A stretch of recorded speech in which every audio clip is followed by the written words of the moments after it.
Buenos días para todos en esta segunda sesión del seminario Las Tramas de la Nación. Es un gusto tenerlos aquí, es un gusto estar reiniciando hoy. Soy Margarita Garrido y me toca el encargo de ser maestra de ceremonias, como soy parte del equipo coordinador con Franz Hensel, Francisco Ortega y en este caso Carlos Camacho para el tercer seminario del proyecto de historias de lo político 200 años de Colombia.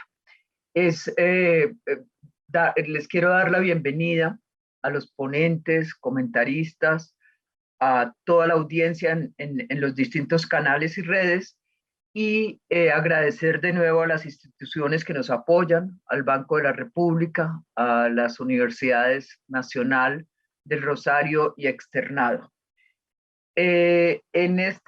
Mañana empezamos con el eje 2, el segundo de los 7 ejes en que está organizado todo este proyecto, y el eje 2, que corresponde a la mesa 2, se basa en constituir los órdenes soberanos reconocidos nacional e internacionalmente, redefinir a los sujetos políticos y exigir de los ciudadanos su adhesión y consolidar formas legítimas de inscripción y refrendación en un nuevo ordenamiento político y nacional, que fueron los retos políticos de esa primera mitad del siglo XX que nos ocupa.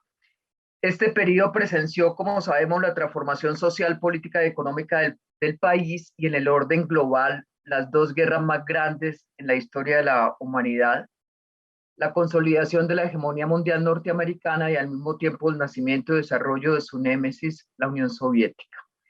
Este eje explora las principales tensiones, acuerdos locales, internacionales, que la Constitución y el reconocimiento de órdenes regionales, nacionales y americanos supusieron en la consolidación de dichas jerarquías. Es realmente un periodo de transformación impresionante y para esto tenemos a dos ponentes eh, muy especiales, Luis Eduardo Bosenberg y Robert Carr, y nuestro comentarista, Carlos Camacho. Luis Eduardo Bosenberg es historiador de la Universidad de Heidelberg. Sus áreas de trabajo incluyen la historia de Europa moderna y del Medio Oriente contemporáneo. Ha publicado numerosos artículos, entre los más recientes se cuentan Relaciones culturales entre la Alemania nazi y Colombia en el 2002 y la Tercera Guerra del Golfo, Estados Unidos contra Irak, 2003. Y Estados Unidos y el Medio Oriente, moderación, rivalidad y hegemonía, o sea, relaciones internacionales es, digamos, el trabajo que ha dedicado Luis Eduardo su vida. Bienvenido, Luis Eduardo. Y Robert Carr, historiador y profesor de Artes y Humanidades en la Universidad de Minerva, una universidad virtual y global con sede en Estados Unidos. Entre sus estudios sobre la historia de la paz, la violencia y el desarrollo en Colombia durante el siglo XX, se encuentra La paz olvidada, letrados políticos campesinos y el surgimiento de las FARC en la formación de la Colombia contemporánea, que ha sido publicado en español recientemente por la librería Lerner. Está interesado actualmente en la aplicación del conocimiento histórico, en particular en apoyo de los colombianos solicitando asilo en Estados Unidos. Eh, Creemos que excelentes participantes. Nuestro comentarista es Carlos Camacho, que ya lo conocemos desde ayer, bueno, desde mucho antes, pero desde ayer está eh, interviniendo por ser, digamos, el editor especial de este tomo. Es docente investigador de la Universidad Externado de Colombia. Entonces, Carlos, te paso la palabra para que arranque la mesa 3. Bueno, Margarita, muchas gracias. ¿Me están oyendo? Muy bien.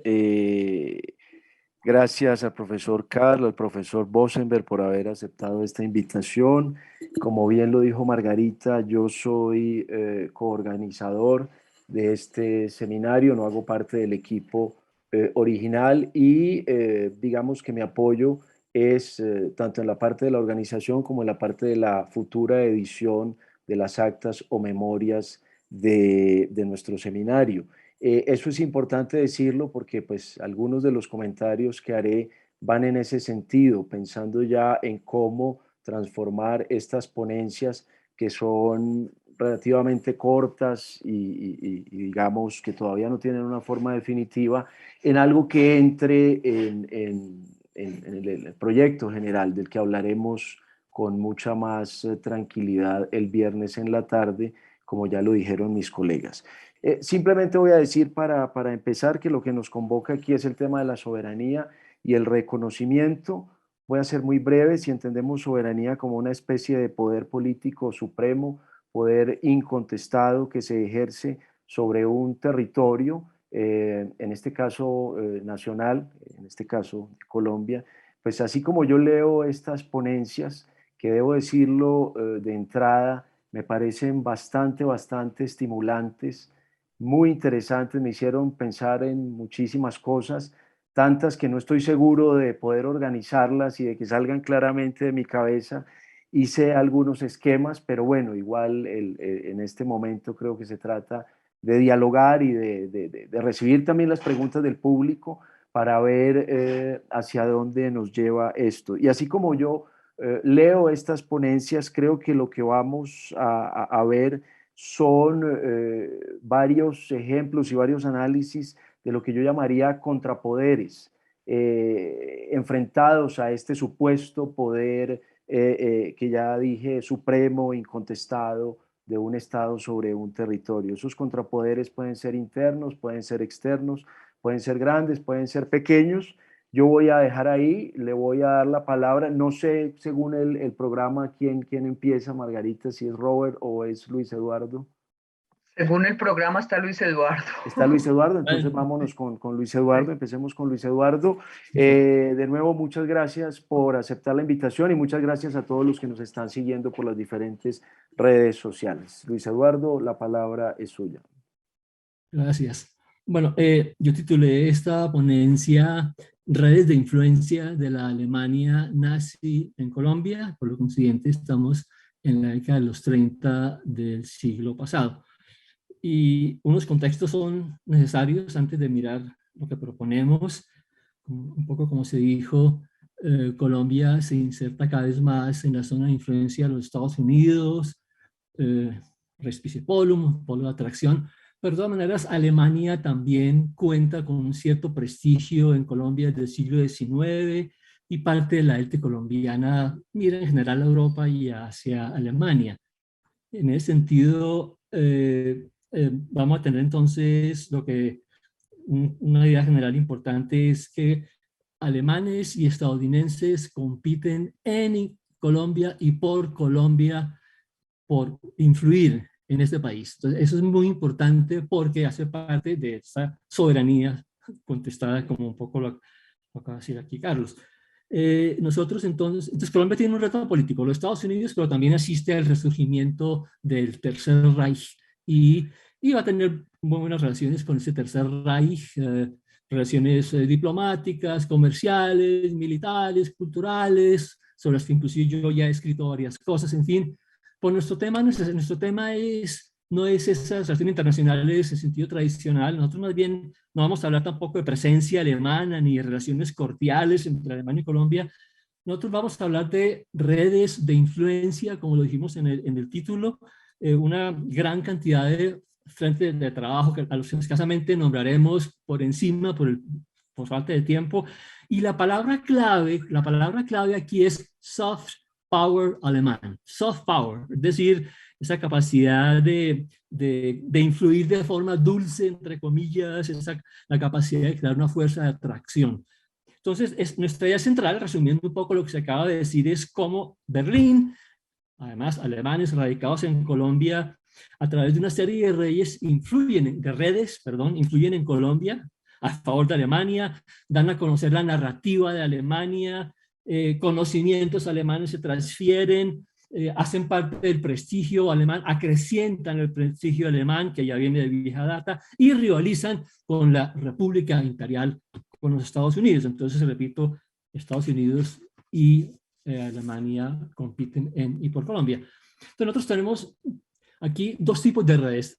Hablamos de redes empíricas y redes de significado. Una red empírica, ejemplo, una agencia de noticias alemana que logra que El Tiempo publique sus noticias, una visita de médicos colombianos a Alemania, financiada por Alemania, artículos militares alemanes publicados en revistas militares colombianas, redes empíricas, pero también tenemos redes de significado, que son bien importantes, es decir, convergencia, mezcla de experiencias colectivas, asombro, comunidad de emociones, admiración, entusiasmo, prestigio, transmisión de narrativas, transmisión de conocimiento. Entonces, ambas las mezclamos y más que bien estarán presentes todo el tiempo, si bien nosotros pues, nos dedicamos a un par de ejemplos no más. Entonces, nuestra pregunta son quiénes participan, qué instituciones, qué personas hacen parte de esas redes. Y clave es la manera como vamos a dividir la charla. Vamos a hablar de instituciones en una primera parte y en una segunda parte vamos a hablar de estrategias, pero es obvio que están entremezcladas. Si hablamos de instituciones hay una estrategia, pero distinguir institución y estrategia es clave para lo que queremos entonces mostrar, y esa es la división de la charla que nosotros queremos hacer. Como siempre hay antecedentes en dos palabras. Las relaciones entre Colombia y Alemania son muy buenas desde el siglo XIX. Ya hay dos tratados con Alemania en el siglo XIX, con el Segundo Imperio Alemán del año 1892. Hay relaciones diplomáticas, en fin, esta historia no comienza desde cero, ni mucho menos. Y antes de los 30 también Alemania cuenta con una serie de instituciones para influir a nivel mundial. Entonces Alemania no se inventa nada, pero sí en la época nazi, y estamos entonces frente a un imperio nazi que creo que no necesita ningún tipo de presentación. Entonces, instituciones. Una de las grandes instituciones de Alemania para influir a nivel en América Latina se llamaron los Institutos Iberoamericanos, el de Berlín y el de Hamburgo, fundados antes del 33, pero nazificados a partir del 33-34, dependientes y financiados por el Ministerio de Propaganda y por el Ministerio de Relaciones Exteriores, el general Vaupel, quien fue en varias ocasiones su director. Textualmente cito: es de nuestro interés influir en la opinión pública colombiana. Y además, agrega, estaba muy convencido de que en Colombia había abundante material ilustrativo sobre el movimiento cultural, comillas, alemán, ¿no? Y Vaupel fundó una serie de instituciones, ahora miraremos a una en específico para hablar del tipo de influencia. Entonces, el IAI, ese es bien importante en este tipo de relaciones de redes de influencia. La aviación alemana, la aviación, sobre la que yo a propósito escribí un libro hace un par de años atrás, sobre la aviación colombiana. En resumidas cuentas, es el sector privado, pero cómo el sector privado logra influir en Colombia. El sector privado alemán, junto con los colombianos, fundan la SCACTA, a propósito, creo que todos lo sabemos, 1919, en fin, supuestamente Alemania, disque Avianca, cumplió 100 años, en fin. El hecho es que tenemos a una empresa del sector privado en parte alemán apoyada por el Estado colombiano, redes empíricas, pero además, bien importante, redes de significado. ¿En qué sentido? Cuando un avión de las SCACTA,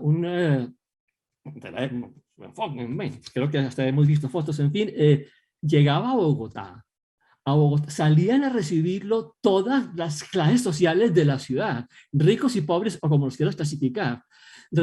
Allí estaba el asombro, allí estaba, si quiere, el prestigio alemán, la tecnología alemana. Se celebra una comunidad de experiencia, eso es lo que es, ¿no? Y los Estados Unidos observando con recelo, ¿no? ¿no? Los Estados Unidos entrará a competir con la Pan American más adelante, pero esto no hace parte de esta.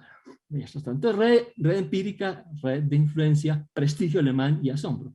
El sector militar colombiano, por ejemplo, instituciones, los militares colombianos que irán a Alemania, militares alemanes en Colombia, en fin, hay transmisiones de lado y lado, en fin. Y aquí tenemos de nuevo una cuestión empírica institucional, pero también está el asombro.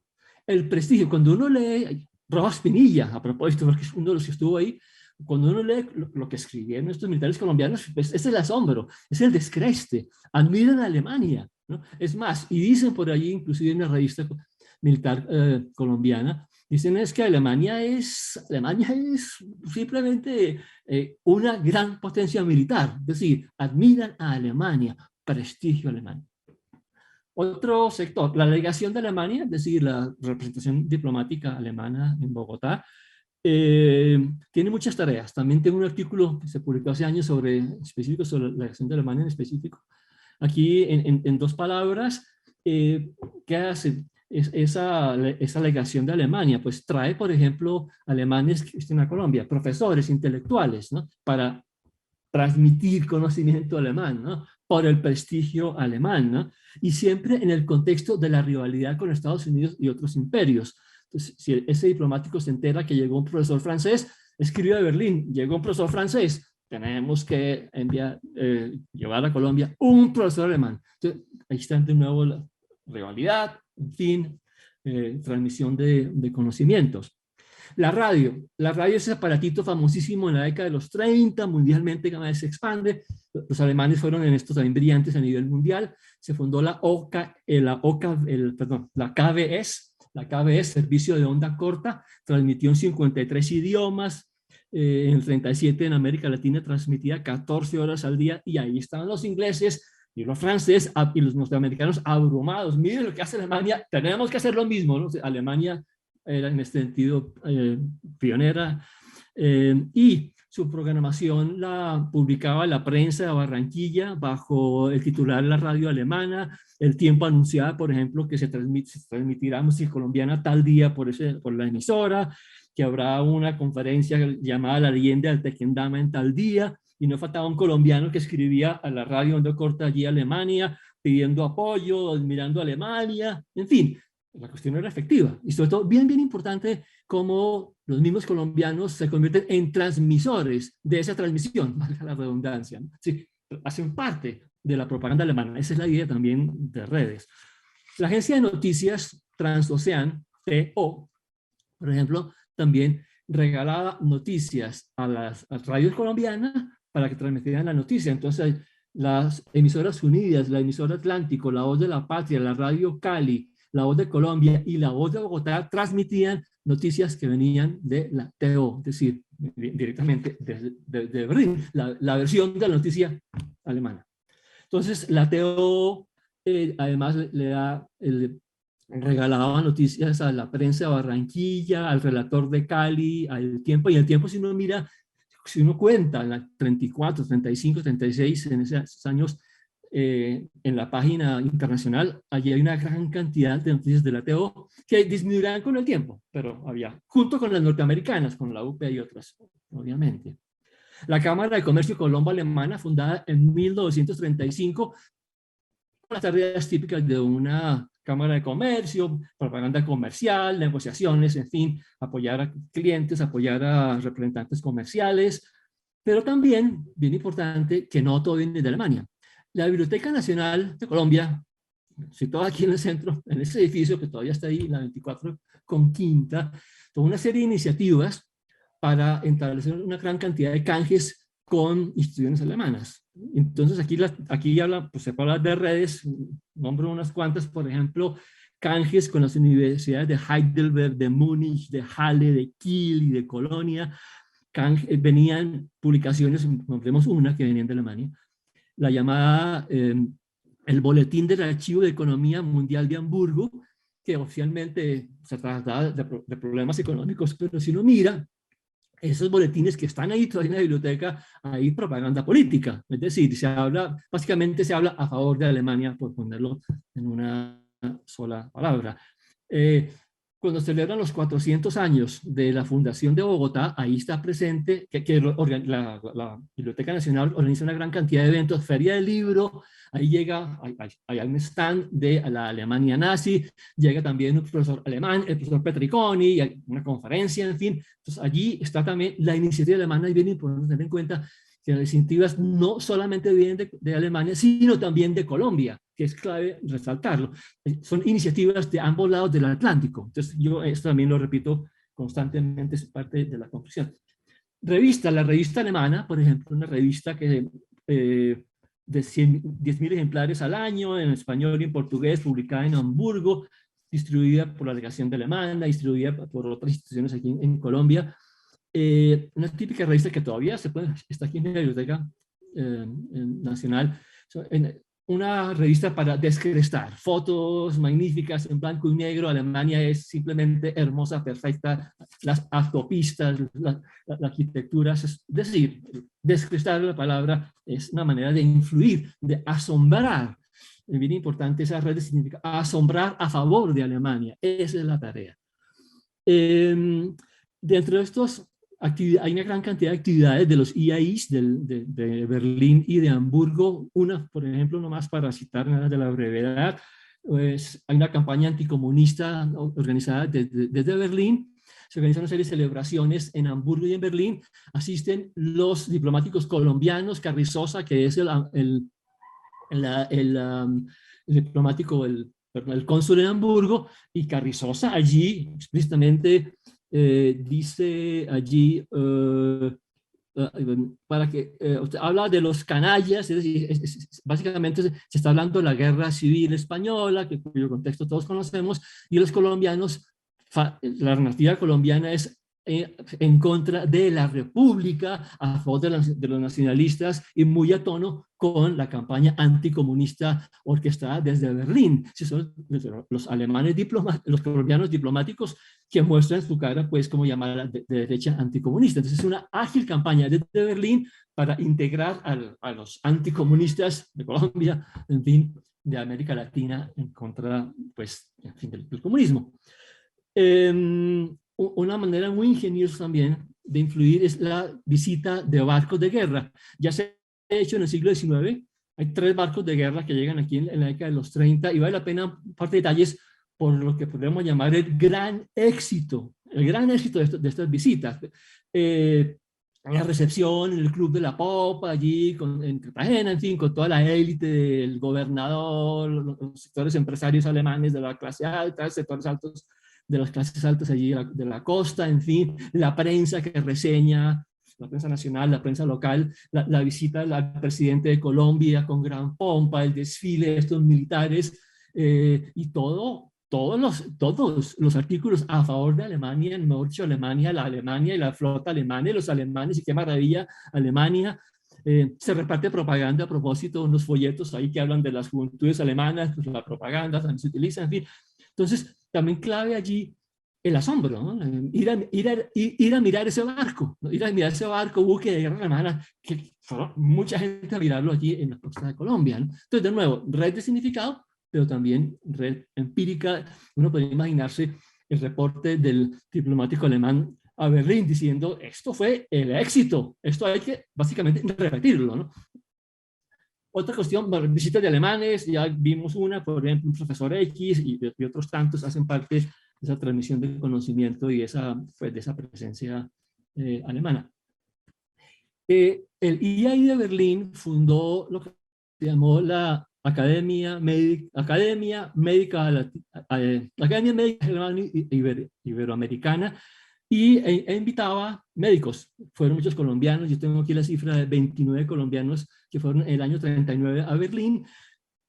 Empírica la cuestión, si quieres relación empírica, pero no solamente fueron a visitar pues la clínica, obviamente, o el laboratorio. En una recepción de despedida al final, de manera muy explícita, allí en un discurso un alemán, X personaje, dice, es importante que ustedes contribuyan en su país de origen a disipar las mentiras que se divulgaban sobre Alemania. Entonces, allí hay otra tarea, ¿no? La prensa nacional colombiana, pues se convierte en vocera también de los alemanes. Hay una gran cantidad de ejemplos. Ya vimos la Transocean, que regalaba noticias, por ejemplo, al Tiempo y a otros tantos. Declaraciones de los diplomáticos alemanes, las hay todo el tiempo, de los a favor de Alemania, es decir, disipando las mentiras, dirían ellos, en fin. Entrevistas a ellos, cuando Hentig, uno de los diplomáticos alemanes, se despide allí en un momento determinado pues de Colombia. De hecho, hay una revista diplomática que publica entonces allí sobre Alemania, se llamó La Crónica Diplomática, y esa crónica diplomática una mira y Alemania es perfecta, por dicho, belleza sobre Alemania. La misma prensa colombiana favorece, uno diría, favorece el interés de Alemania, parecería que todos, bueno, es la diplomacia también, es la forma de hablar, no todo está bien, no, qué maravilla, el colegio alemán es maravilloso, la misión pedagógica es maravillosa, wow, ¿no? Pero es la prensa colombiana la que le está haciendo el juego, se podría decir, a los alemanes, ¿no? Condecoraciones, ni hablar, condecoraciones, condecoraron a una serie de cónsules, otro método de trabajo, otra estrategia. 2 minuticos, listo. 2 minutos, dame 5, un momentico. Bueno, condecoraciones, con lo que significa una ceremonia, una celebración, una experiencia colectiva, se premian los discursos todos salameros rimbombantes, alemanes y colombianos, ya sea en Hamburgo, ya sea en Colombia, ya sea en Cartagena. Estudiantes, también hubo varios en Colombia, la DEA ya existía, por ejemplo. Y en fin, esas son entonces instituciones y estrategias. A nivel de conclusión, la primera pregunta es ¿qué tan exitoso fue todo esto? Y si leemos los reportes de los alemanes, también tengo un artículo precisamente sobre la legación de Alemania, donde publiqué, ¿verdad?, textualmente una gran cantidad de informes de estos diplomáticos, y los diplomáticos finalmente dicen, no, Colombia es masona, Colombia es republicana, Colombia es democrática, aquí no hay ni modo, aquí no hay un espacio, y bien importante, los diplomáticos dicen, los que se están apoderando de Colombia son los Estados Unidos. Esa es su gran interpretación, lo cual es muy interesante, ¿no? La rivalidad entre los dos imperios está clarísima ahí en los documentos de los alemanes.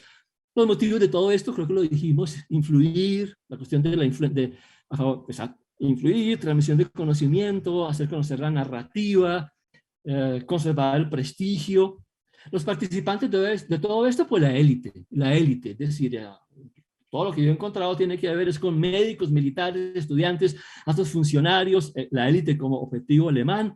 Desde el punto de vista historiográfico, la escuela que nosotros planteamos al inicio, la dimos entre maximalistas y minimalistas, planteamos que sí había verdaderamente unas acciones decididas para influir en Colombia, con el IAI que nombramos, Legación de Alemania, el Partido Nazi Alemán que nos nombramos, la SCACTA, la Radio Onda Corta, la TO, la Cámara de Comercio, pero también con los colombianos participando, gran ejemplo, la Biblioteca Nacional de Bogotá con sus iniciativas. Entonces, finalmente, estrategias, todas las que vimos, publicaciones, revista alemana, visita de buques alemanes, visitas de alemanes a Colombia, invitación de colombianos a Alemania, utilización de la prensa colombiana para explicar la narrativa alemana, decoraciones a miembros de la élite, estudiantes colombianos, celebraciones como la campaña anticomunista, y todo esto también en el marco pues, de una técnica que lo permite, la radio, la prensa, las revistas, la aviación.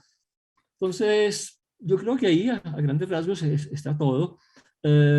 Finalmente, uno puede leer esto en clave de soberanía, que es el tema que nos ocupa, y verdaderamente se puede decir que precisamente aquí lo que hay es una intervención en la soberanía del país, ¿no? Soft power, gran pregunta, soft power es igual a influir en la soberanía, porque todavía está ahí, ¿no? Pues el término es muy reciente, ¿no?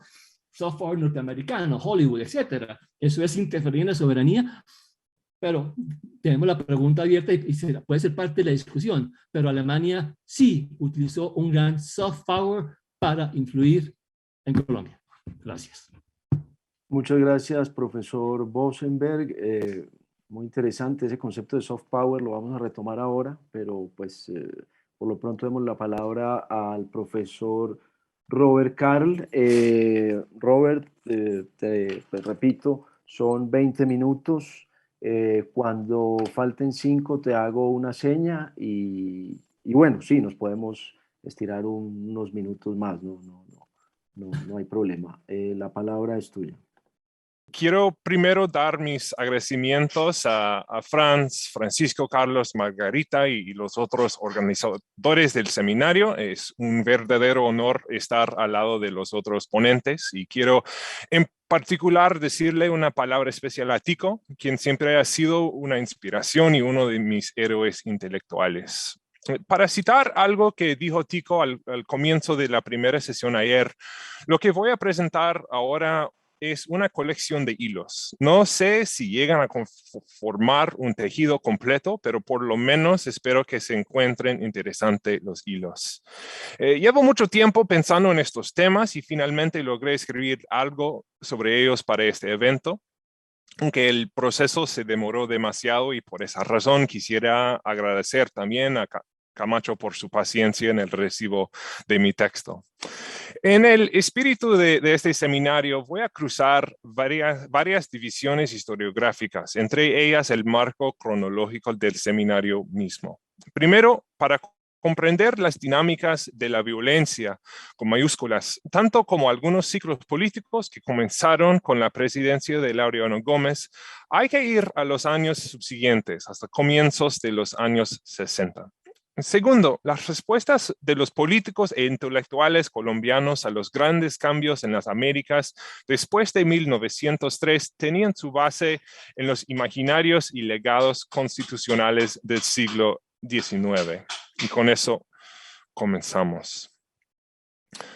Hace exactamente 60 años, el 25 de octubre de 1961, Álvaro Gómez Hurtado pronunció en el Senado una de las expresiones, a mi parecer, más influentes jamás pronunciadas en el Congreso.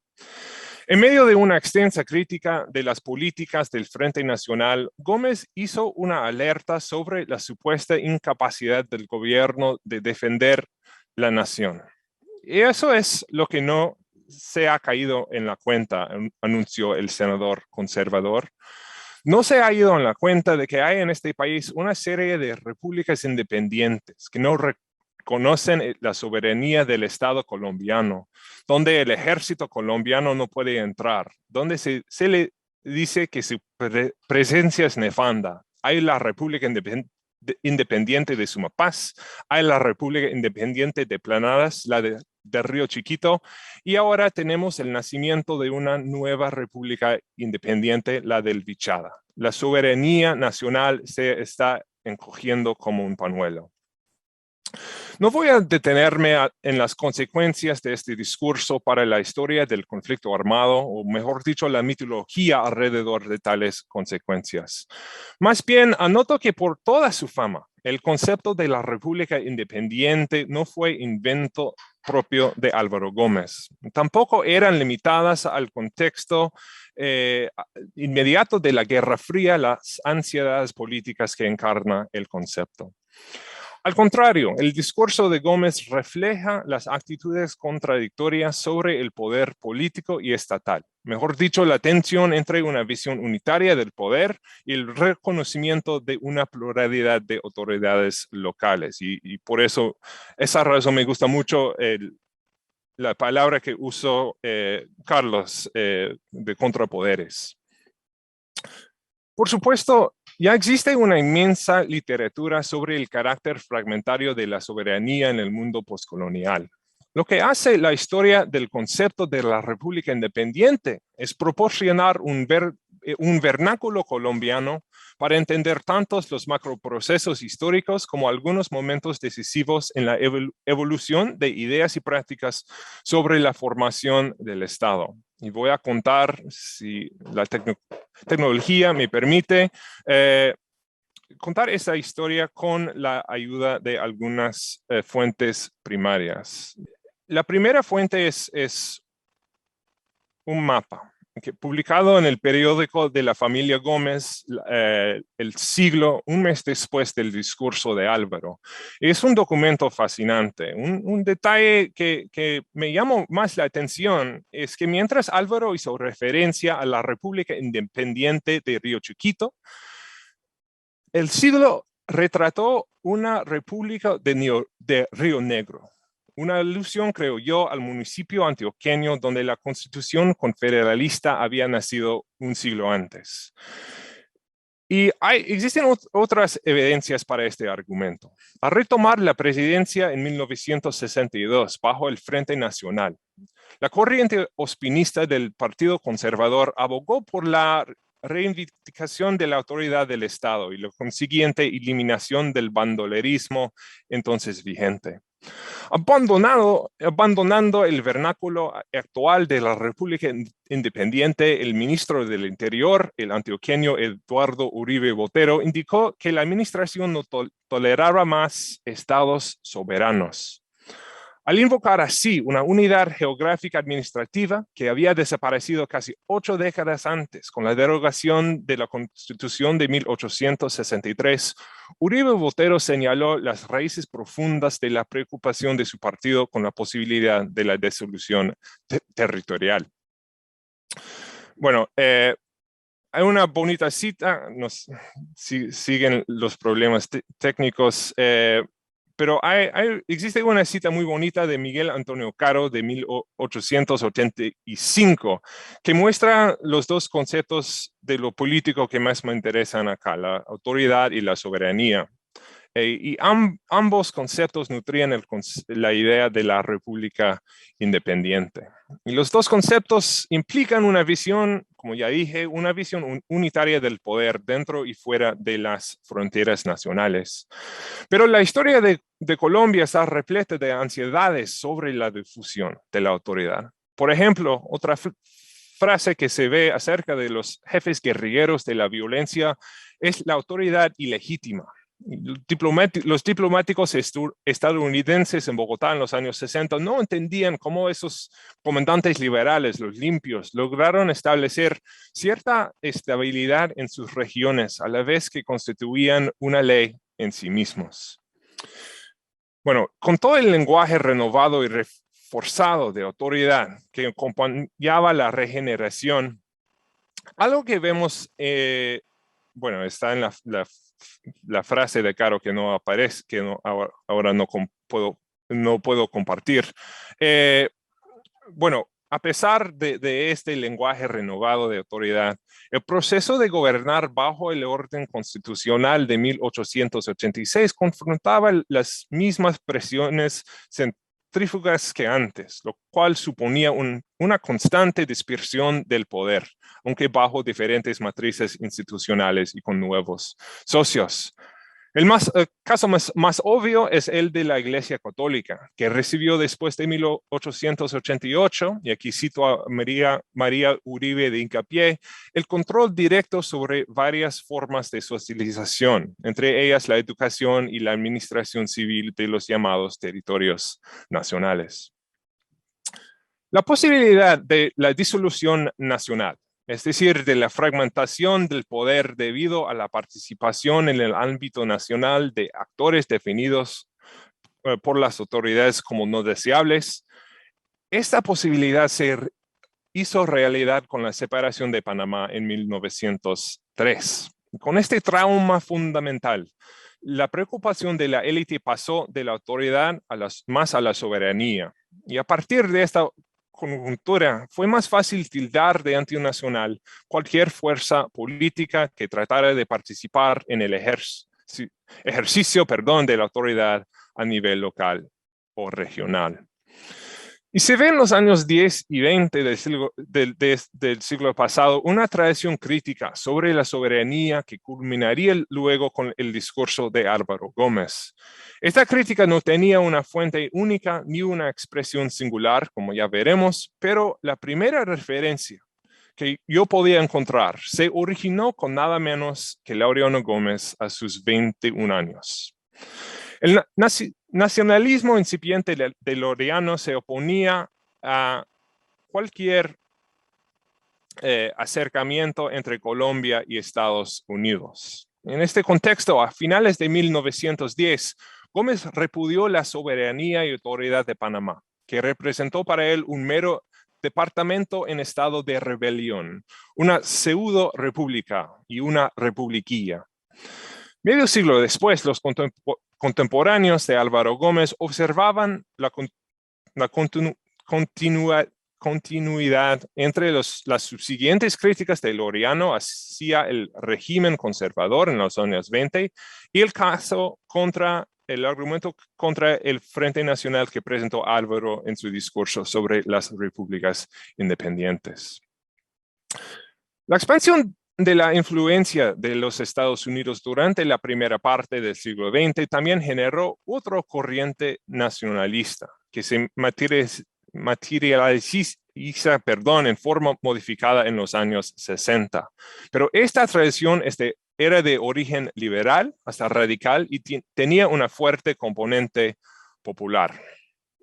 En un contexto político ya muy agitado por las movilizaciones masivas de obreros y el debate sobre la llamada ley heroica a finales de 1928, la cuestión petrolera, sobre todo el futuro de la concesión Barco, planteó preocupaciones adicionales sobre la soberanía nacional.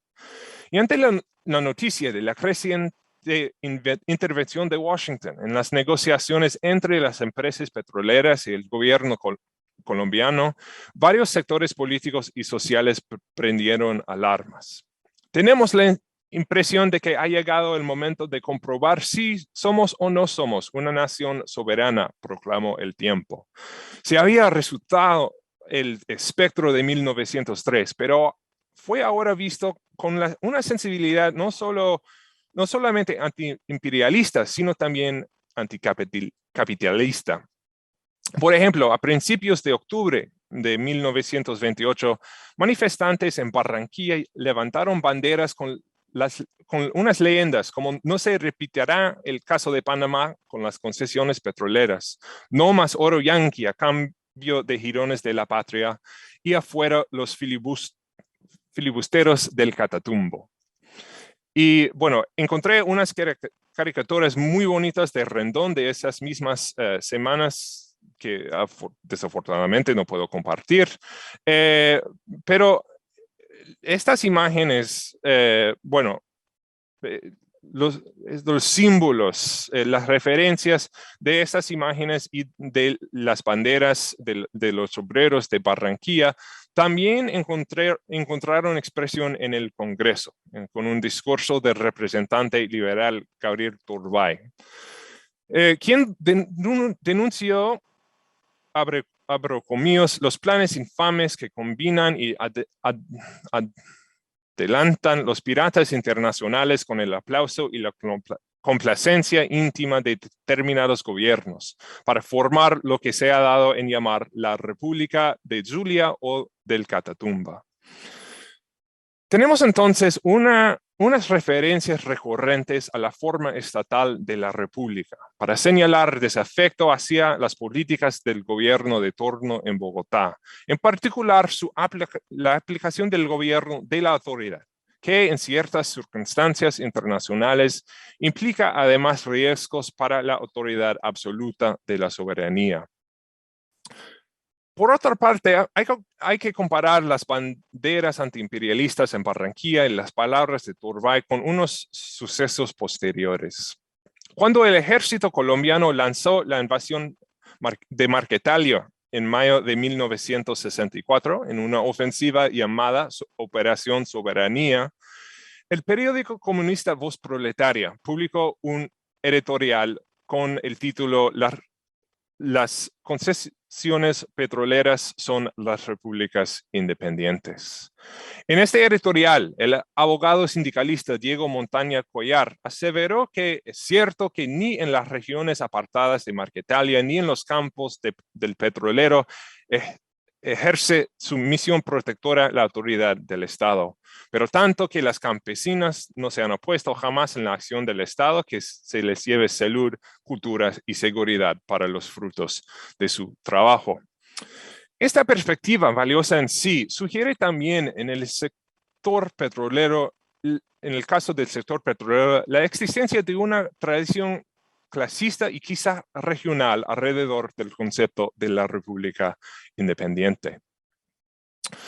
A nivel de conclusión, falta todavía una conexión no he hecho una conexión entre las partes del análisis presentado arriba necesariamente, porque creo que existe una distancia entre las críticas de las autoridades de la regeneración hacia los poderes soberanos dentro del país y las críticas posteriores sobre la influencia estadounidense, ya sea en Panamá o en los campos petrolíferos de los Santanderes. Parece que esta conexión, esta fusión de ciertos conceptos de autoridad y soberanía que se encuentran en la idea de la República Independiente se originó no con Álvaro Gómez, sino con Alfonso López Michelsen. La apertura democrática de 1957-58 fue la ocasión para la expresión de muchas ansiedades sobre los órdenes locales establecidos durante el sinnúmero de conflictos durante los años 40 y 50. Y el foco de los temores de la oficialidad del país político fue la región del Tequendama, donde la organización de invasiones masivas de tierras por el Partido Comunista a comienzos de 1958 tenía un efecto tremendo en el actuar de las élites y el gobierno.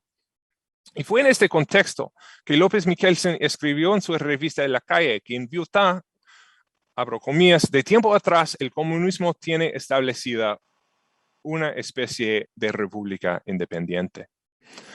Años después, en un debate sobre el discurso de Álvaro Gómez en 1961, el ministro de Gobierno, Fernando Londoño, clasificó al Tequendama como la primera república independiente, nacida con la derrota en Utah de las fuerzas policiales de represión en 1951 y la decisión luego del gobierno y los terratenientes de la región de operar con cautela para evitar nuevos y mayores desastres.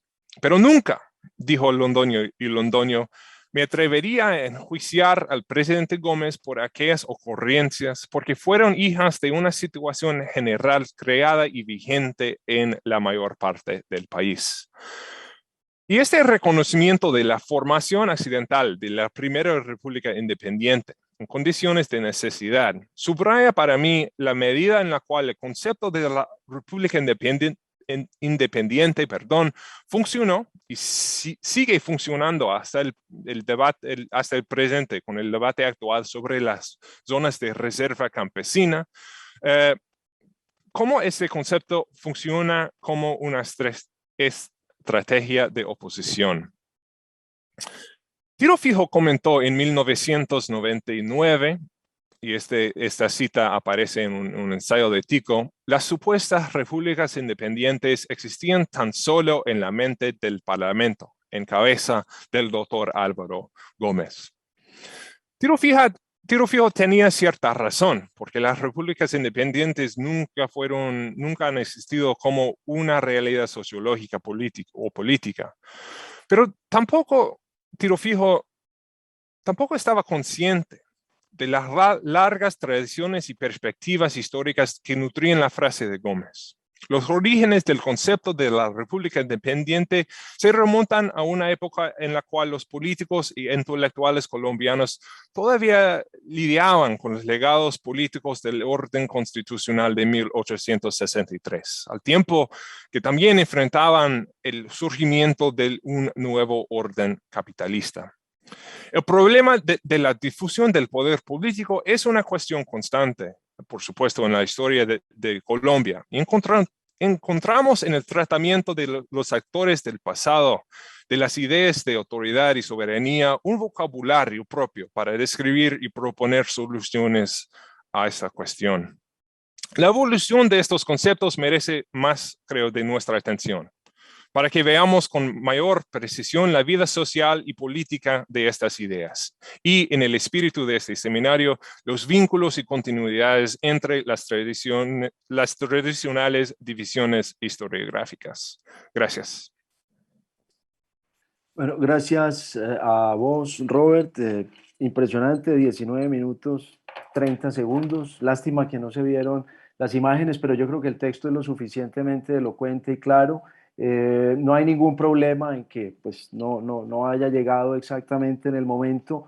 es muy, muy sugerente. Lo único es que son bastantes, pues como ustedes habrán visto, son bastantes ideas para tratar de organizarlas en un esquema junto con la ponencia, las ideas que nos transmite el profesor Bosenberg, pues yo hago un esfuerzo, voy a presentar unas reflexiones esquemáticas, una especie de mapa de la cuestión así como yo la veo y al final, esto lo voy a hacer muy rápidamente, voy a hacerle a cada uno de los ponentes una pregunta y una sugerencia, como ya lo dije, que es pensando en el volumen escrito.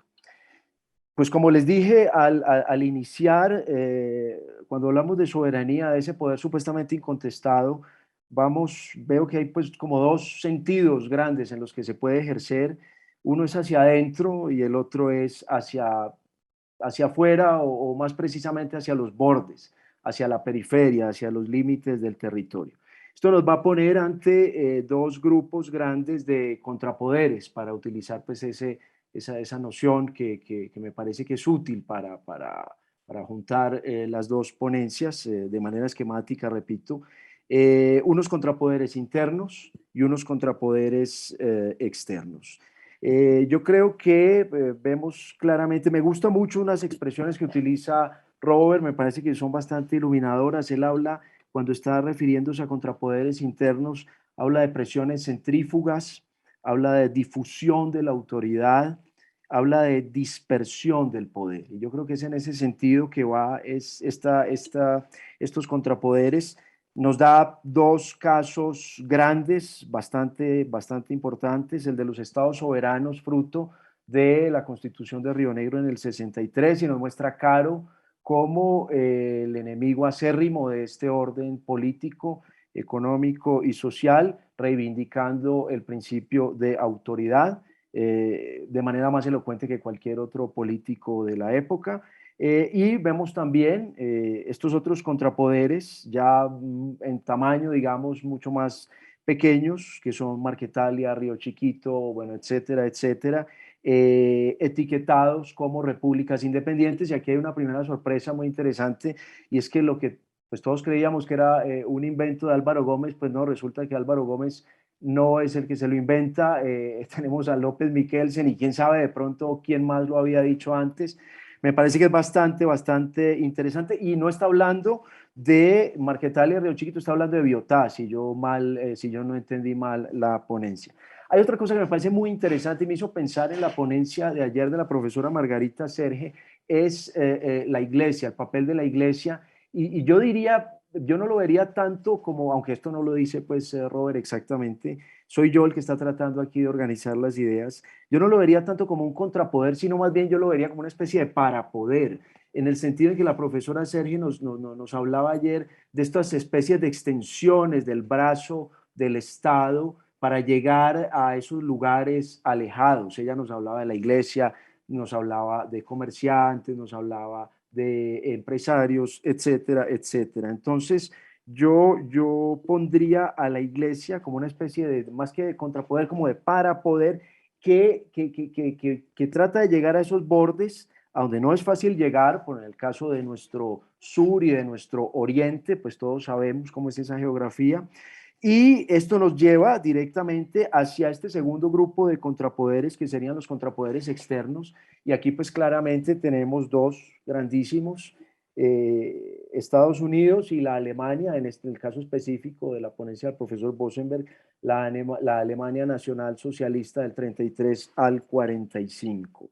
En el caso de Estados Unidos, hay otra expresión bastante afortunada que confirma, yo creo, la apuesta que hicimos al iniciar este seminario en el año de 1903. El profesor Carl habla de Panamá como un trauma fundamental. Y yo aquí retomaría esa expresión de soft power que utiliza el profesor Bosenberg para oponerla a un hard power gringo en lo que sería en ese momento la periferia, que ya deja de ser periferia porque pues se independiza. Y el otro ejemplo de esa influencia, llamémoslo así, de ese contrapoder externo norteamericano, ya no está representado en cañoneras amenazantes, sino en empresas privadas que hacen presencia en los Santanderes y que van a extraer el petróleo.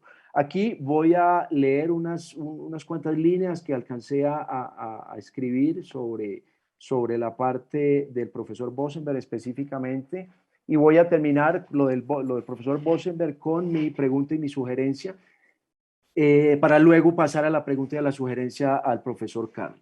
En el orden internacional de entreguerras, que incluye a la Sociedad de las Naciones, fundada después de la Primera Guerra Mundial, se enmarcan las relaciones variadas Alemania-Colombia que también nos ha mostrado el profesor Bosenberg, diplomáticas, comerciales, culturales, técnicas. Soft power nazi, por fortuna para nosotros, porque el hard power que se ejercía en esos mismos momentos en Europa era terrible. Y esto es algo que a mí me llamó mucho la atención, cómo ese soft power funciona, tiene obviamente no los resultados deseados, pero sí alcanzó unos resultados que creo que eran bastante buenos, sin ejercer ninguna violencia, digamos, directamente en Colombia. Ahora, leyendo la ponencia en clave de soberanía, veo que las formas en que cada país la ejerció en esta relación bilateral estaban dentro de las expectativas internacionales, es decir, celebración de tratados, derecho de delegación activa y pasiva, definición autónoma de la política exterior de cada estado, etcétera, etcétera. Algo se podría decir sobre la circulación de noticias provenientes de Alemania que no eran muy precisas, por no decir claramente que se trataba de fake news, como aquella de que el Reich era muy pacífico. Algo más sobre el incidente diplomático que el profesor Bosenberg no mencionó, pero hablamos sobre esto por email. Un incidente diplomático que involucró al recién llegado ministro de Colombia en Alemania cuando tomó fotos de las ruinas dejadas por la noche de los cristales rotos, fue detenido por la policía y no quiso entregar la cámara fotográfica. Pero no parece que estos eventos o procesos puedan tomarse como intervenciones en los asuntos internos del otro Estado, aunque al ministro de Colombia en Alemania no le permitieron presentar credenciales ante Hitler y tuvo que abandonar el país. De las instituciones y estrategias descritas por el profesor Bosenberg, la que más me inquieta a mí personalmente es la de la aviación. ¿Por qué? Porque es justamente en este periodo, estamos hablando de la primera mitad del siglo XX y específicamente del periodo de entreguerras, con el auge mundial de la aviación, que el territorio, y esta es una cuestión central me parece a mí, empieza a ser concebido ya no solo en dos dimensiones, a lo largo y a lo ancho de la tierra, sino en tres, también a lo alto del cielo. Vamos a tener un territorio que ya va a ser tridimensional y vamos a tener que ejercer soberanía tridimensionalmente. Y se va a empezar a hablar de espacio aéreo. Y es en este territorio ampliado en el que vamos a tener operando una sociedad colombo-alemana de transportes aéreos que es más alemana que colombiana. Y estas son las preguntas que yo me hago. Son preguntas pues muy fácticas, pero es una inquietud que tengo desde hace mucho tiempo. ¿Dónde estaban las lealtades de los pilotos, mecánicos y directivos alemanes en los años 30? En otras palabras, ¿eran simples aviadores profesionales o por el contrario eran simpatizantes o militantes nazis? ¿Exageró Washington al forzar la salida, al obligar a que salieran estos alemanes y reemplazarlos por norteamericanos? ¿Qué tan probable era un bombardeo del Canal de Panamá por parte de la SCAT? Aquí vuelve Panamá, pero en otro contexto completamente diferente, ya cuando hay un canal construido que es estratégico y hay una amenaza supuesta de bombardeo por parte de estos alemanes, de estos colombo-alemanes. En esta hipótesis, la soberanía territorial del espacio aéreo sería claramente violada, con el agravante de que se trataría de una traición a la confianza depositada en los alemanes. A mí me gustaría mucho saber qué piensa al respecto el profesor Bosenberg.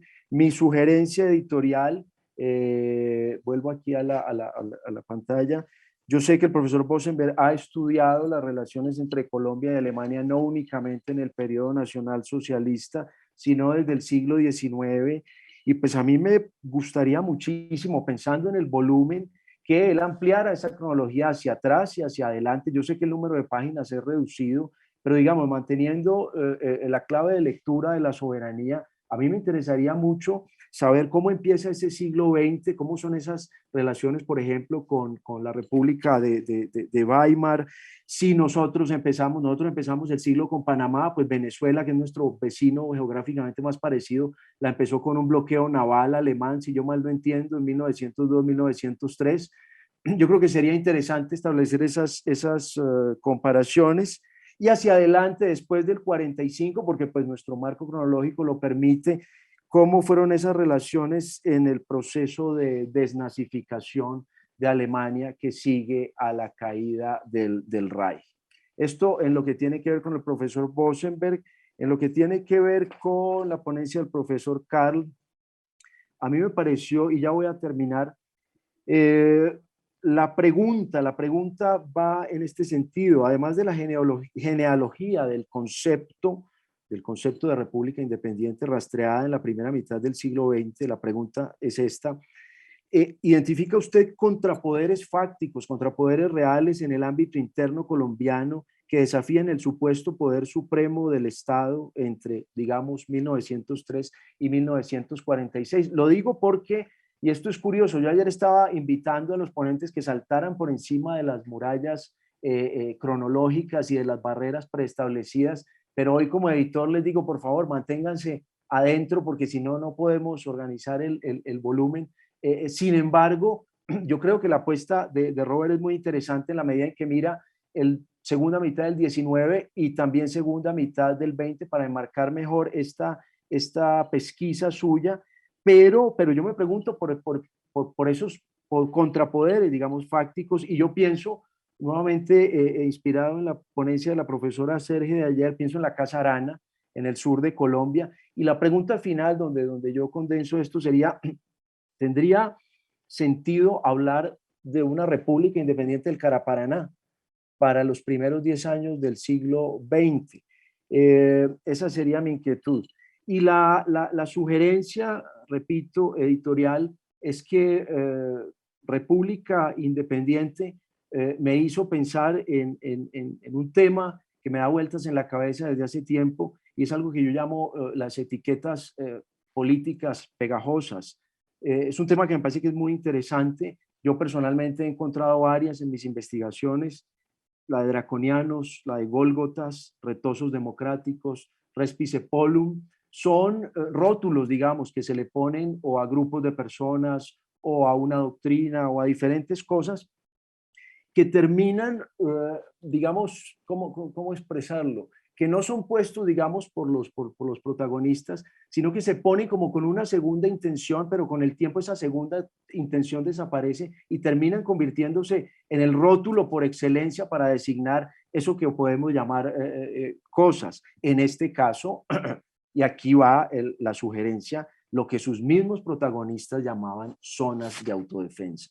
A mí me llamó la atención que Robert creo que no lo menciona, aunque pues él lo tiene más claro que cualquiera. A mí me parece que ese concepto de autodefensa sería muy interesante rastrearlo, porque pues todos sabemos en qué terminó desde los años 80 aquí en Colombia, y a mí me gustaría muchísimo saber en esa primera mitad del siglo XX cuál es la teoría y cuál es la práctica de ese concepto de autodefensa. Si es algo que nos llega con la teoría revolucionaria de la Unión Soviética, si es algo que llega por otro lado, si efectivamente se hace realidad antes de los 50, pues yo recuerdo mucho, lo tengo muy fresco, el documental Río Chiquito, filmado en 1965, donde Jacobo Arenas y Tiro Fijo y no recuerdo quiénes más están ahí en ese momento, ellos insisten en que llevan 15 años con esa comunidad, es decir, que si retrocedemos el calendario nos vamos hasta 1950. Básicamente eso esas serían mis preguntas, mis sugerencias. No sé si quieren empezar a contestar. Veo que hay un par de preguntas ya en el chat también. Si entendí tu pregunta se enmarca exactamente dentro de algo que planteamos muy cortamente en la introducción, y es cómo hay un debate entre dos grupos que llamamos los maximalistas y los minimalistas. Entonces, los maximalistas, que Alemania estaba a punto de conquistar, tenía los planes de conquistar América Latina, los minimalistas dicen que no, porque Alemania tiene otros intereses en otras partes del mundo y la América Latina era secundaria. Y yo dije que yo tomo un camino intermedio en el sentido de que ni lo uno ni lo otro.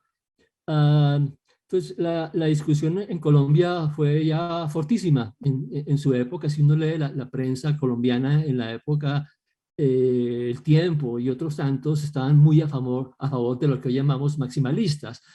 y la prensa norteamericana ni hablar, y los norteamericanos todo el tiempo hablando de algo muy parecido como la época de la Guerra Fría, es exactamente lo mismo. Los Estados Unidos venían a decirnos aquí, los colombianos no se dan cuenta del peligro nazi. Lo mismo decían los gringos en los 60, 70, en fin, los colombianos no se dan cuenta del peligro comunista, hay que despertar a los colombianos que no se dan cuenta de la realidad, ¿no? Un poco como que se repite la historia. Y la situación en Colombia era mucho más, si quiere, compleja. Un ejemplo, entonces el primer embajador norteamericano, Sproul Braden, que llega aquí en el 39, llega a decirle a Santos, al presidente colombiano, decirle, mire, aquí hay un peligro alemán y usted no se ha dado cuenta, ¿no? Y Santos le dice, pero tampoco, mire, aquí tenemos alemanes casados con colombianos, tenemos una gente colombiana, hay empresarios alemanes, hay 4.000 alemanes en ese momento en Colombia, o sea, hay gente que hace parte de la sociedad, ¿no? Entonces ahí hay un debate en su momento ya interesante, pero en general la fuerza norteamericana es impresionante. Norteamericanos con la idea de que la SCACTA iba a bombardear, tenía la posibilidad de bombardear el canal de Panamá, en fin. Yo tengo un tremendo reporte de la FBI, así como 500 páginas de la FBI, y si uno lee es increíble, ¿no? Entonces, los alemanes todos, por todas partes, nazis, aeropuertos nazis cerca a Barranquilla, en fin. Entonces, pero eso, la llamada quinta columna, a propósito, eso hoy en día, muchos de nosotros que estudiamos los temas ya lo rebasamos y dijimos, en fondo, eran los norteamericanos últimas y su interés de entrar a Colombia como de lugar de manera cultural, con soft power, colombo americano en la década de los 40, por dar un pequeño ejemplo, en fin, y otras tantas cosas. En ese sentido, los documentos de los alemanes son muy importantes para esto, ya lo cité. Los alemanes decían, no, no, aquí no hay oportunidad para Alemania. Estos son masones, demócratas, republicanos y judíos, los judíos de Colombia, que también están presentes. Entonces, lo que uno más ve, o uno con la perspectiva cronológica se uno cuenta es más bien que lo que está llegando son los Estados Unidos y los que están disminuyendo son los alemanes con una Segunda Guerra Mundial con las conclusiones pues ya obvias de ruptura de relaciones. No sé si contesto tu pregunta, pero en realidad los alemanes la tenían perdida, podríamos decir así, ¿no? Gracias, Luis Eduardo. No sé si Robert quiere decir algo, si quiere que pasemos directamente a las preguntas. No, gracias, Carlos, por las preguntas y los comentarios. Son bastante buenos. Me gusta mucho la idea del para poder. Creo que es mejor tener esta conversación en español que en inglés, porque creo que contra poder, para poder, no suenan lo mismo en mi idioma natal.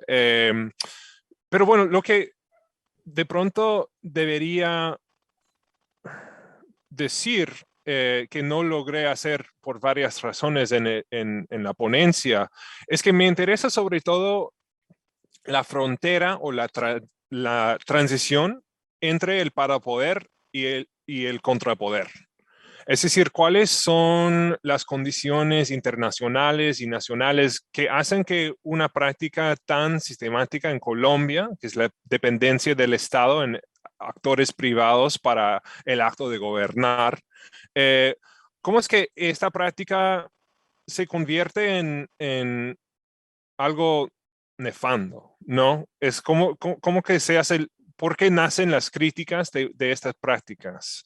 Yo creo que sí, tienes mucha razón, que la iglesia de verdad no es, bueno, para muchos no es un contrapoder, es un parapoder, pero para el Partido Liberal, obviamente, o unos escritores, estaba leyendo el libro de Víctor Bonilla sobre la iglesia, publicado a finales de los 60, y hay un fuerte sentido sobre anticlérico allá. Entonces, sí, tenemos que, y este comentario tiene que ver con lo que dice sobre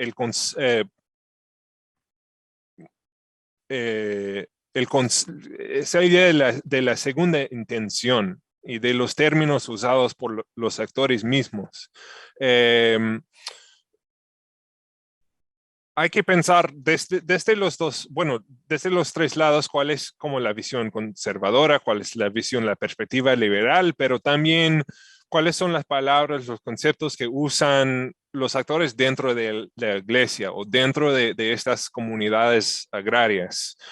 Y lo que me sorprendió en el caso de Biotá es que para finales de los 50 y comienzos de los 60, todo el mundo ya hablaba de Biotá como una república independiente. Y yo le hice la pregunta a Tico hace un par de años. Se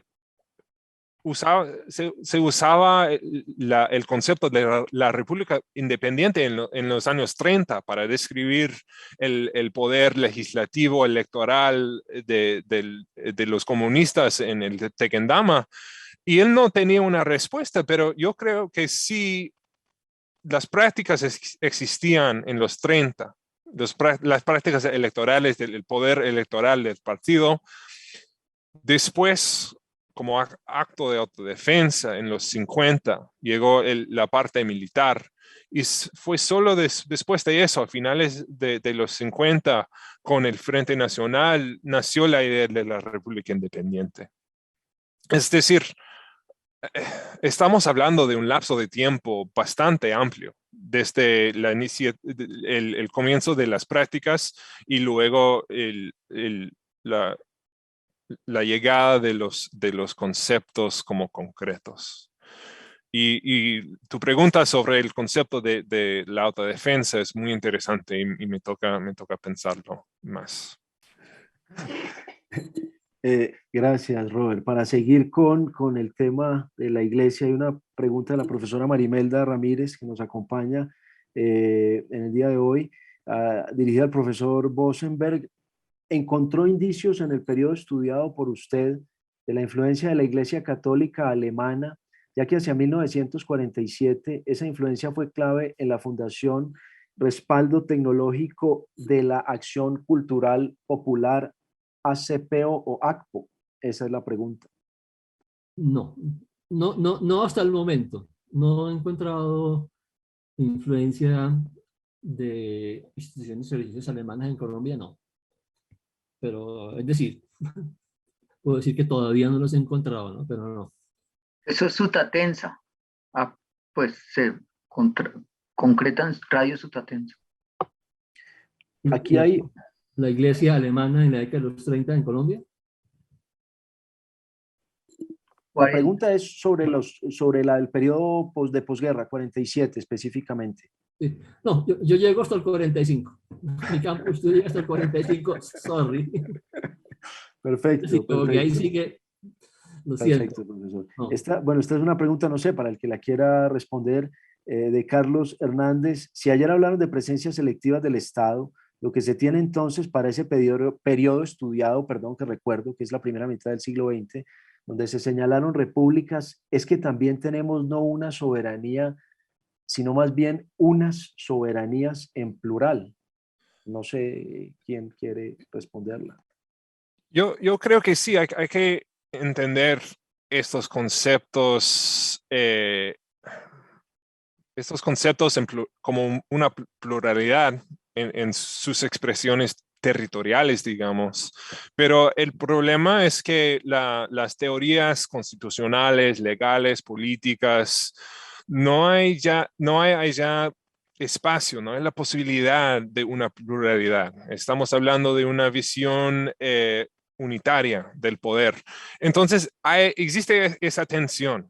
Un político como Álvaro Gómez o como Miguel Antonio Caro, es que quieren ese mundo unitario, pero saben que allá en los territorios, en las provincias, el campo de lo político no funciona así. Entonces, existe como el deseo de un poder unitario, pero a la misma vez en el discurso de Gómez, una ansiedad muy profunda sobre la imposibilidad de ese poder unitario.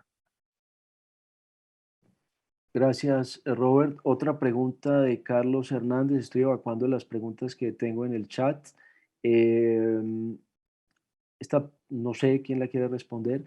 Aunque ya existía la doctrina Monroe, da la impresión que Colombia tuvo una cierta libertad en sus relaciones internacionales. Yo diría que sí. Yo diría que sí. Y el caso con Alemania, yo creo que es muy visible en la década de los 30, en lo que yo he trabajado. Te doy un ejemplo. Uno de los grandes actores internacionales, no estatal, estatal más bien, fue la Federación Nacional de Cafeteros, que se funda en el año 27, que ya tiene oficinas en Europa y en Alemania antes del 33, y en el 30, a partir de los 30 logra, entre otras, posicionar el café colombiano muy bien en Alemania, ¿no? Lo que a propósito despertó siempre los celos de los norteamericanos, entre otras, hay unos tratados de compensación entre Colombia y Alemania, ¿eh? Que los Estados Unidos criticaron, y aparecieron críticas en el New York Times y aquí en El Tiempo vienen las críticas, es decir, vienen las presiones de los Estados Unidos en contra de los tratados de Colombia con Alemania, o sea, las presiones vienen, ¿no? Pero yo creo que sí hubo unos espacios que tenía Colombia donde podía, las relaciones relaciones culturales, lo que hablamos un poco cuando hablamos de esa infiltración alemana. Es decir, yo diría que Colombia sí tuvo unos espacios con Alemania bastante libres, a pesar de las presiones de los Estados Unidos, como en el caso de los tratados con Alemania lo muestran, ¿no? Gracias, Luis Eduardo.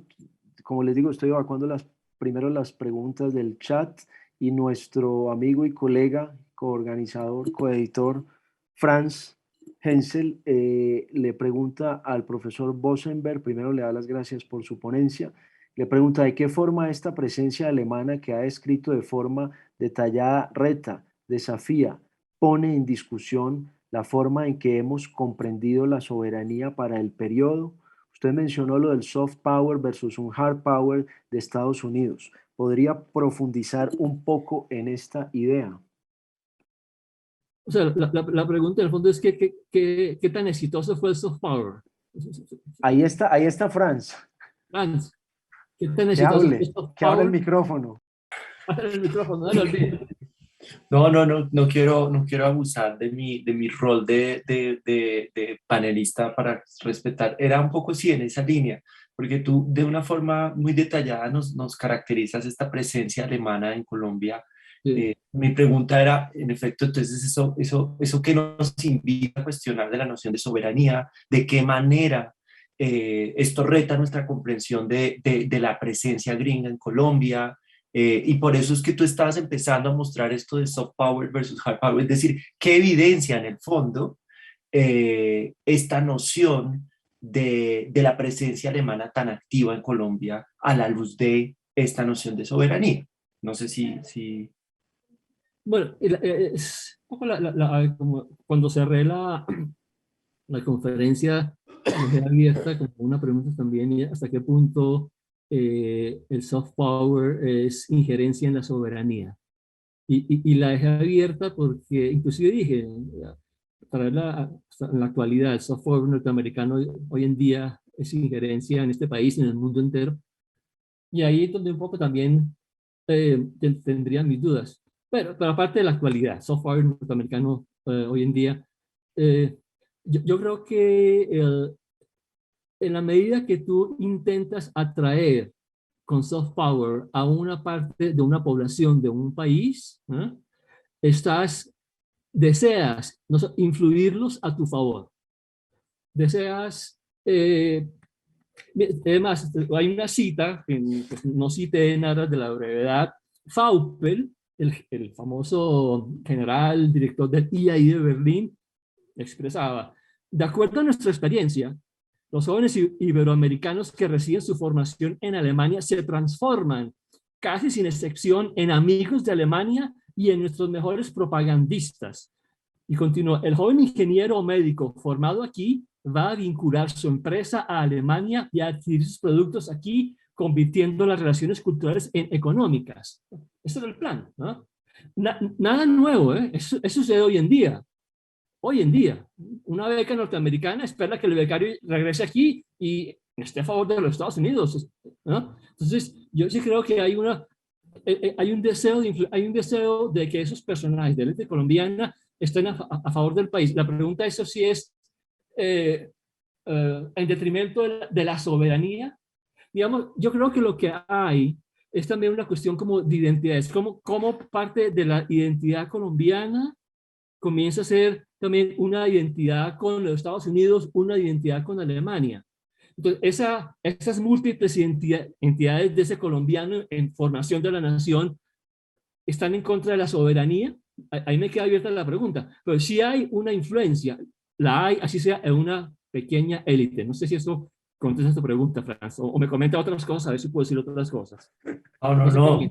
Muy, ahí te he dejado un mensaje, sí, creo que es evidente, es reveladora esa, por lo menos esa pretensión, ¿no? De influir y una manera de pensar eso como una especie de contrapeso, no sé si contrapoder, pero contrapeso a la influencia evidente y creciente de Estados Unidos en la región, ¿no? Que eso es lo que es interesante de esto. Claro. Entonces, claro, la pregunta también, o sea, ya que lo dices, en la medida que tú estás, porque yo lo digo claramente, es decir, hay una rivalidad en y por Colombia entre norteamericanos y alemanes, ¿no? La hay. Hay una lucha por influir, clarísimo. Llegó el colombo americano, chao. Es decir, con eso ya un pequeño ejemplo llegó, ¿no? Entonces sí hay una rivalidad, hay una sí, contrapeso. Y lo dicen los diplomáticos alemanes, ¿no? Llegó un profesor francés, mandemos un profesor alemán. Entonces sí ahí hay unas tensiones. Influir, yo creo que la palabra clave es influir a favor de los intereses, en este caso de Alemania, o influir a favor de los Estados Unidos, ¿no? Hasta hoy en día, yo creo que eso es, ¿no? Es más, a manera de una pequeña anécdota, ¿no? Cuando uno visita los archivos norteamericanos, en Maryland, los National Archives, ¿no? Es una experiencia genial.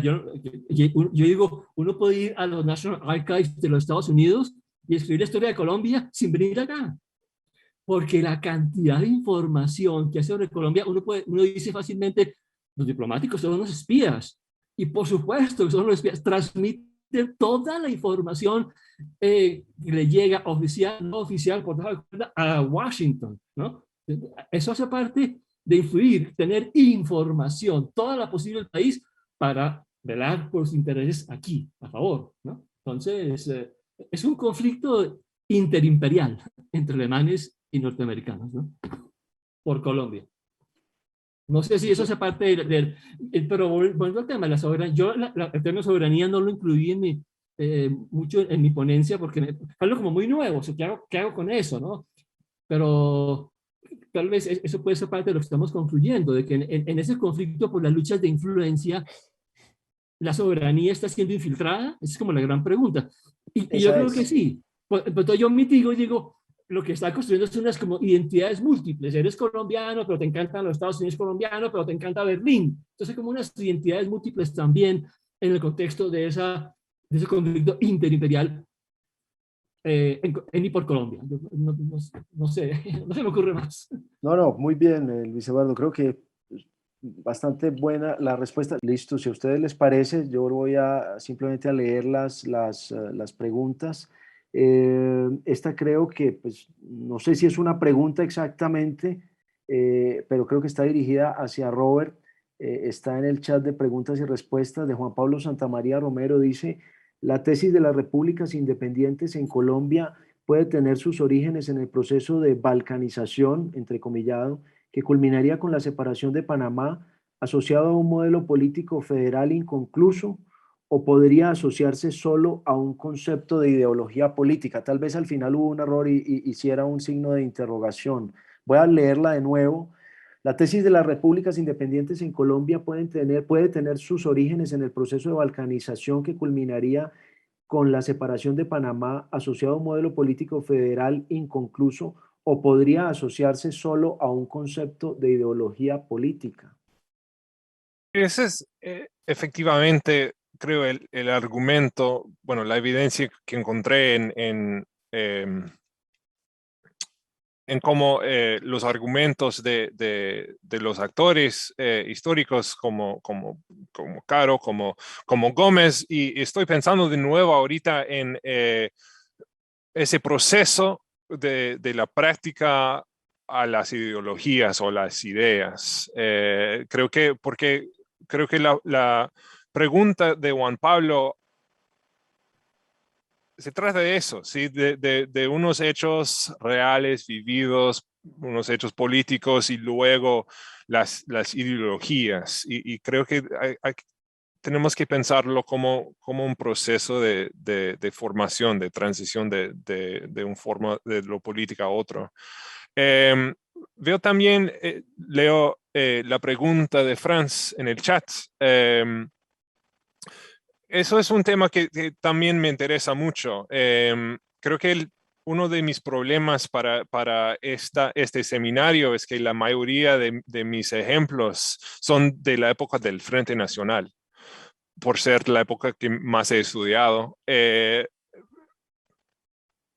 Y creo que lo bueno de mirar esa genealogía de la idea de la República Independiente es que nos da ese vernáculo, ese vocabulario histórico para mirar qué pensaron los colombianos del pasado sobre este tema de la configuración estatal. Y también lo bonito es que podemos, como funciona a dos niveles. Hay como un nivel macro, donde podemos ir desde la constitución de Río Negro hasta la invasión de Marquetalia, es decir, todo un siglo, ¿no? Pero también estas ideas, estos debates también se ven en unos momentos muy específicos. Por ejemplo, en las reconfiguraciones locales y regionales que pasaron en el sur del Tolima después del asesinato de Charro Negro en 1960. Es un momento muy importante, no solo, bueno, sí, para la formación de las FARC, pero también para la reconfiguración local del Estado. Y hay unas frases muy bonitas de Lleras Camargo, de José Gómez Pinzón, hablando de, bueno, ¿qué debemos hacer con estos poderes locales, con los jefes guerrilleros? Entonces me fascina cómo encontramos estas ideas, este vocabulario en estos momentos precisos, pero también a lo largo del siglo. Bueno, entonces yo creo que personalmente me siento muy, muy contento. Creo que fue una buena sesión, al menos yo la sentí así. Los textos son muy, muy estimulantes y creo que las preguntas nos ayudan a alargar esta discusión. Le repetimos a los ponentes que el viernes en la tarde pues nos vamos a reunir en una sesión privada, probablemente por otra plataforma. Y pues yo creo que solo me queda darle las gracias de nuevo a todos los organizadores, al Banco, al Rosario, al Externado, a la Nacional. Seguramente se me está escapando alguna institución, algún nombre, pero nada, nos vemos esta tarde, creo que es a las 2 de la tarde. Margarita, te dejo la palabra, que sos la maestra de ceremonias. Maestro. Sí, gracias. Sí, esta tarde a las 2 nos volvemos a reunir. Yo creo que ha sido supremamente interesante esta sesión. A mí se me quedó algo en el tintero y aprovecho para decirlo ya que estamos cerrando. Siempre me pregunto si serviría de algo pensar esa contienda, tanto internacionalmente como al interior del país, como una contienda de pertenencias desde los ciudadanos, no ya desde los gobiernos, a comunidades políticas imaginadas, porque realmente uno se puede sentir perteneciendo a Marquetalia, Río Chiquito o Biotá como primera pertenencia, ¿no? Y luego articular otras. Y también un poco más desde élites y clases medias, esas alineaciones con los imperios. aunque también desde el pueblo pues el antiimperialismo tenía raíces fuertes también. Entonces, me gustaría mucho pensar esa idea de comunidades políticas imaginadas que surgen distintas allí, no con ideas de volverse naciones, pero sí como eso, como comunidades con un territorio, unos sentidos de, aunque no se conocen, pertenecen a algo, o se conocen o no, y tal. Y tienen futuros, sobre todo futuros compartidos, ideas de futuro, expectativas compartidas. Ha sido muy interesante, les agradezco muchísimo y a las 2 de la tarde, por favor, nos vemos para el tema entre pueblo y muchedumbre. Entonces, va a ser con seguridad fascinante esa nueva mesa también. Muchas gracias a todos, muy amables y muy ricos.